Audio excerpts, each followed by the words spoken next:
Bonjour à tous et bienvenue dans ce nouveau numéro de Diagonale. Très heureuse de vous retrouver pour ce sujet au carrefour de la technologie et des métiers des groupes. Le DSI ou CTO s'impose de plus en plus comme le pilier, l'homme ou la femme incontournable des organigrammes. Alors pour répondre à ces questions, comment son rôle s'est-il transformé? Comment contribue-t-il à réguler et faire évoluer les pratiques des collaborateurs? Ou encore, à quoi ressemblera le DSI de demain? Nous avons invité sur ce plateau 2 DSI au profil, vous allez le voir, complémentaire.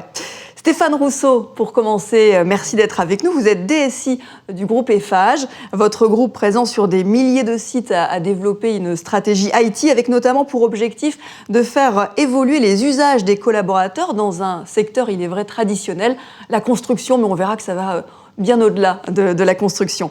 Alors, et vous avez également la particularité d'être directeur général d'une structure juridique qui est dédiée et qui regroupe l'ensemble des fonctions IT du groupe. Et vous nous expliquerez dans quelques instants quel est l'intérêt de cette forme juridique.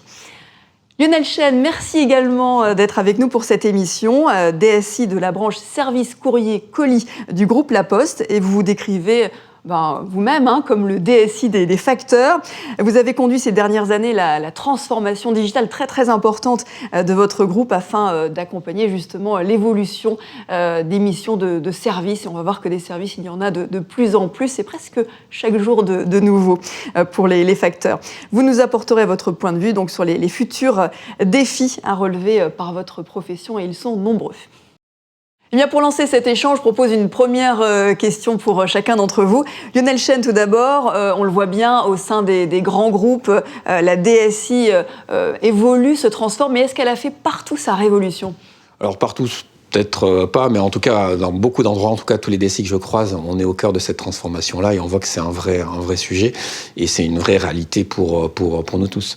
Et si je prends juste mon exemple, moi, de DSI, effectivement, au sein de La Poste, clairement, on y est et oui, en peu de temps, on a fait en sorte que ce digital qui disrupte, je dirais, notre métier historique, vous recevez des mails à la place de courrier, aujourd'hui, ce même digital nous transforme nos facteurs à travers quelque chose qui est un simple téléphone mobile qu'on appelle Factéo et qui fait qu'aujourd'hui nos facteurs partout en France, 6 jours sur 7, deviennent des acteurs du digital et de l'humain, parce que je pense que le sujet est en deux parties et que dans ce monde digital on a besoin d'humain et aujourd'hui on a plein de nouveaux services qui sont possibles grâce à ce même digital qui nous transforme.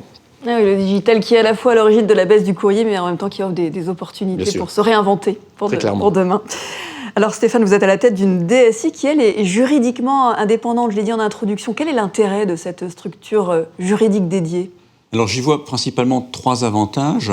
Le premier, c'est en termes social ou ressources humaines. Ça permet d'avoir une entité dans laquelle vivent les informaticiens qui n'ont pas forcément les mêmes contraintes, les mêmes rythmes de travail qu'une holding, une direction financière. Et donc ça permet, y compris d'ailleurs dans le dialogue avec les instances représentatives, d'être entre gens de métier. Le deuxième côté qui est assez intéressant en termes de gouvernance, c'est que ça donne un vecteur juridique qui permet de porter tous les actifs matériels et immatériels, les actifs informatiques de l'entreprise. Donc il y a une vocation patrimoniale. Et puis un troisième avantage, c'est que au-delà d'une simple gestion budgétaire de projet ou de run, c'est une gestion complète d'une entreprise qu'il faut avoir et donc un niveau d'exigence effectivement un petit peu plus important. Après, c'est pas une fin en soi, c'est un modèle qu'on retrouve peu, mais qui existe. Alors, on va réfléchir justement à l'avenir de votre profession et surtout des nouvelles compétences, parce que ça, c'est évidemment très important, qui sont demandées aux professions technologiques. Et les Éco-Publishing sont allés à la rencontre d'Armelle Bourdaine, directrice de l'emploi, des compétences et des parcours professionnels du groupe Orange. On l'écoute. On fonctionne en mode agile, on fonctionne avec le client, qu'il soit externe ou interne, et donc ça change aussi considérablement les façons de travailler et nécessite des compétences spécifiques. Des compétences sur la capacité à travailler en équipe, à travailler autour d'un objectif commun, écouter les métiers par exemple, ce qui n'est pas toujours chose aisée. sont des compétences absolument clés. La capacité à se faire comprendre, à s'exprimer de façon percutante et convaincante, tout ça, ce sont des nouvelles compétences qui étaient peut-être considérées comme anecdotiques il y a encore peu de temps et qui sont en train de prendre vraiment de l'ampleur parce que c'est avec ces compétences-là que nous pourrons réellement adresser des nouveaux modes de production, nouveaux modes de travail. Donc on a besoin de s'assurer que les gens finalement qu'on recrute et qu'on forme vont avoir cette curiosité, cette envie et cette capacité d'apprendre tout le temps. Si on prend les métiers du développement, on trouve sur le marché des cadors du développement, mais qui travaillent beaucoup en solo. Ces gens-là n'ont pas forcément leur place et n'apporteront pas forcément la valeur qu'on attend dans une organisation où finalement le collectif est plus important qu'une performance individuelle. Et donc ça permet d'aller chercher des profils différents. Et puis, ça doit permettre d'aller chercher aussi plus de profils féminins, parce que dans le domaine de l'IT, nous avons un vrai sujet de pauvreté de profils féminins. Sur les DSI de demain, moi, je ne suis pas persuadée qu'ils aient besoin d'être très techno et qu'ils aient la capacité de comprendre l'écosystème et de comprendre de quoi parlent leurs équipes. Mais les experts, ce ne sont pas eux. Ils doivent être des change makers parce qu'ils ont besoin d'engager leurs équipes dans la transformation, dans une autre façon de travailler, dans une autre façon d'opérer, une autre façon de recruter, de former. Ils doivent être innovants aussi, je pense, parce que le SI doit porter l'innovation. Donc je pense que c'est des profils qui potentiellement sont très différents de ceux qu'on recrutait il y a quelques années. Vous retrouvez dans ce portrait le DSI qui n'est pas forcément expert, qui vient pas forcément d'un milieu informatique et qui est plutôt presque un coach du changement. Ça vous parle ? Très clairement, je pense qu'aujourd'hui, la transformation et la complexité de la révolution digitale qui est en train d'être mise en œuvre nécessite qu'on change beaucoup, notre appréciation. Et je me retrouve beaucoup dans l'agilité, ce que j'appelle l'état d'esprit agile ou l'agile mindset, si je fais un peu d'anglais. C'est quelque chose qui est vraiment important parce qu'aujourd'hui, dans un monde qui est très incertain, dans lequel beaucoup de choses peuvent changer très vite, on nous demande d'être, adaptable en permanence, etc. Un informaticien qui ne se remet pas en cause, c'est un informaticien qui très vite devient obsolète, comme nos systèmes. Et donc là. Et aujourd'hui, cette compétence-là, qui est en fait une compétence plus interpersonnelle qu'une compétence, dure, de connaissances, etc., c'est quelque chose qui est très très important parce qu'elle va nous suivre tout au long de notre carrière, surtout nos équipes, globalement.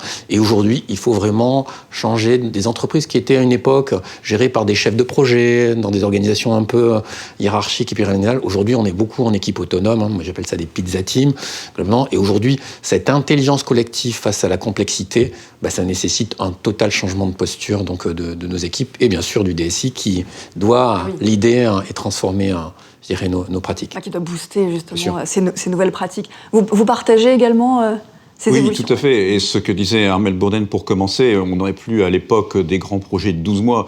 Et j'ai envie de dire 24, 36 mois. Ouais. Maintenant, toutes les grandes DSI ont terminé leur déploiement de RP, leur déploiement de gros systèmes.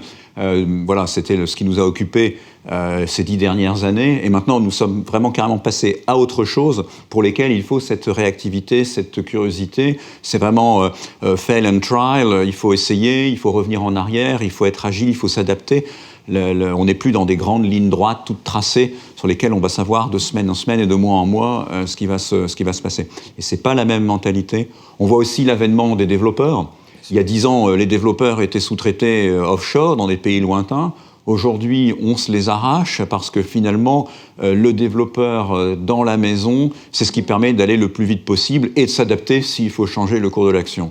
Est-ce que de votre côté, pour le groupe La Poste, finalement, la transformation que vous avez menée, est-ce que ça permet d'illustrer tout ça, justement, au sein du groupe ? En fait, ce que j'évoquais tout à l'heure, la complexité, c'est effectivement une complexité donc, de ce qu'on a à construire que nos prédécesseurs n'ont pas construit, puisqu'il faut intégrer du temps réel, des éléments de technologie, de la mobilité, etc. mais c'est surtout une complexité au sens business et métier. C'est-à-dire que globalement, aujourd'hui, on n'a plus un seul sujet où on travaille qu'avec un seul donneur d'ordre ou une seule entité, une seule organisation. Et donc on doit intégrer, je dirais, moi j'appelle ça des autoroutes informatiques, des besoins, je dirais, qui nous viennent de plusieurs business units, de plusieurs métiers. Et donc d'ailleurs, y compris nous, métiers qui devons gérer l'obsolescence, la gestion de notre vieille informatique et construire la nouvelle, on doit gérer cette multiplicité de donneurs d'ordre, cette multiplicité d'acteurs. Avec de la cohérence, avec, quand même tout à de la fait. cohérence. Avec de l'urbanisation et des choses, je dirais, quand vous construisez une ville, il faut quand même avoir un plan. Donc on est là pour avoir le plan.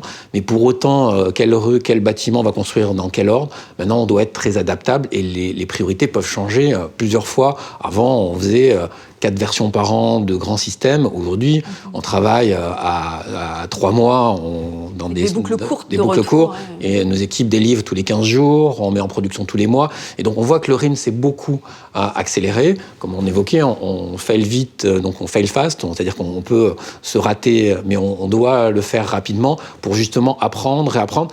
Et un mot que vous avez dit tout à l'heure, c'est aujourd'hui, on est en transformation continue. Les grandes marches qui étaient de dire je développe le grand système qui, le grand jour, démarre.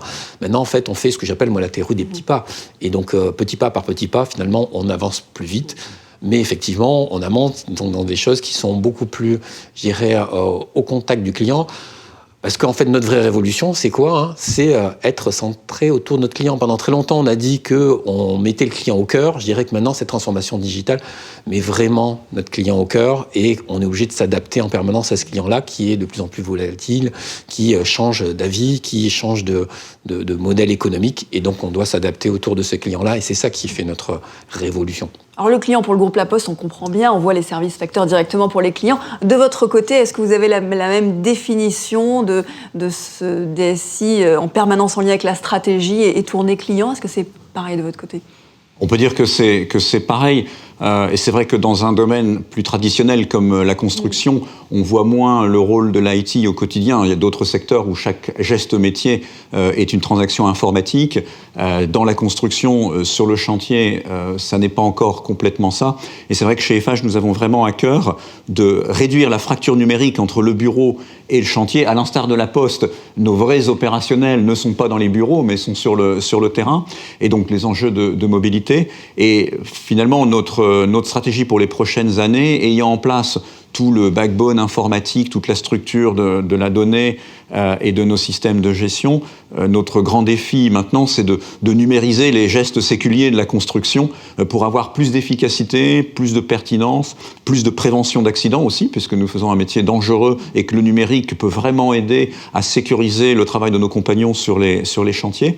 Donc voilà, c'est ça. Et puis, nous construisons en B2B, mais pour un client final éventuellement, et donc finalement dans la construction d'un ouvrage, d'un bâtiment, d'une route, d'une voie ferrée, on commence également à intégrer une couche numérique qui servira à l'usage et non pas simplement au moment où on livre l'ouvrage. Et puis demain, tous ces villes connectées, ces immeubles connectés, on aura de l'informatique partout. Alors, on développe des métiers d'aménageurs. Maintenant, nous sommes des aménageurs urbains. Le smart building et la smart city sont des vraies réalités. Et les collectivités locales, les grandes villes, sont de plus en plus sensibles à ce que l'on arrive à améliorer la vie des usagers et la vie des citoyens de toutes les façons possibles, et donc y compris grâce au numérique. On retrouve aussi ce numérique dans tous les domaines du groupe. Là, on a beaucoup parlé des services facteurs. C'est une révolution qui est en cours partout dans le groupe ? Tout à fait. Donc dans le groupe, bien sûr. Donc je vous donne un certain nombre d'exemples. Aujourd'hui, nos facteurs, par exemple, délivrent plus de 80 services nouveaux qui n'existaient pas il y a 3 ans. Ils prennent des photos géolocalisées, ils veillent sur vos parents, c'est-à-dire qu'un facteur peut venir visiter vos parents si vous êtes à distance et que vous ne pouvez pas voir vos parents. Donc on a des vrais enjeux autour de la silver economy. On a des missions liées beaucoup à la transition énergétique aussi. On recycle, en même temps que le facteur vient vous livrer durée du courrier, il récupère vos tonnerres d'imprimantes. On a tout un système qui permet, avec différents partenaires, de recycler tous ces éléments. On voit qu'on a plein de métiers qui n'existaient pas encore il y a 3 ans, qu'on peut faire grâce à ce digital-là. Et ça peut se faire que dans un écosystème large. Donc on parle effectivement des autres métiers du groupe. Donc nous, on a une banque, donc on a un réseau. Mais ça se fait aussi avec d'autres partenaires. Je vous donne un exemple, le recyclage des déchets se fait par exemple avec Suez dans une filiale commune qui s'appelle Recygo.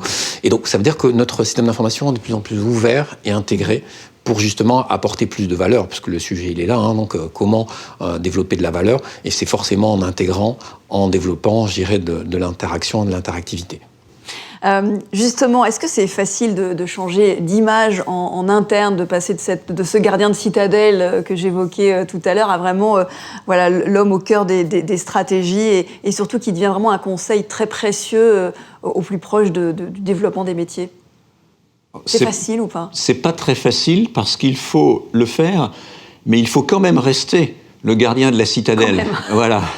Et que la citadelle est toujours là. La citadelle est un peu plus protéiforme. On n'est pas simplement dans le matériel, la sécurité, mais la citadelle, ça va être aussi de pouvoir donner au métier une donnée qualifiée, propre, structurée, sur des référentiels, sur des modes d'acquisition. Ça, ce sont des métiers nouveaux. Et je pense que c'est la DSI qui doit fournir également ce service, donc tout ce travail de la data. Et puis à côté, effectivement, il faut être en situation de conseil, en situation d'éveil. Je pense que le DSI et ses collaborateurs doivent être des gens très curieux et très à l'écoute. C'est ce qui est évoqué dans le reportage par Mme Bourdaine.